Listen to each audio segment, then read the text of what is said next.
Ako dnes do firmy nakupujete veci? Asi tak, že napíšete svojmu štandardnému slovenskému dodávateľovi. Opýtali ste sa už ale sami seba niekedy, že odkade to ten váš dodávateľ má? Dnes väčšina vecí, ktoré sa u nás predávajú, pochádzajú z Číny. Problém je ale taký, že váš slovenský dodávateľ to kúpi od svojho nemeckého dodávateľa a tento kúpi od svojho poľského dodávateľa, ktorý to kúpi od agenta z Číny, ktorý to nakoniec kúpi v čínskej fabrike. Do momentu, kým sa produkt k vám dostane, je predražený o desiatky a niekedy až stovky percent. Až nakupujete napríklad LED osvetlenie, ktoré stojí 10 €, v Nemecku stojí 7, v Poľsku stojí 4 a v Číne stojí 2,50.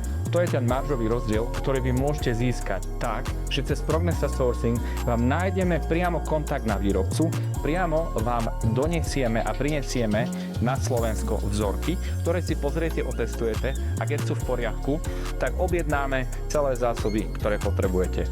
Podstatná vec je tá záležitosť, ktorú ste dnes nakupovali za 10 €, už nebude stáť u vás priamo na sklade so všetkými dovozmi, colnými konaniami a ďalšími záležitosťami. Nebude vás to stať 10 €, ale bude vás to stať 4, 5, možno maximálne 6.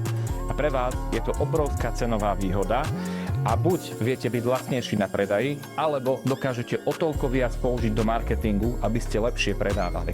Tak nebuďte tí, ktorí zaostávajú, ale nakupujte už teraz priamo z Číny a my vám s tým pomôžeme. Dole nájdete formulár.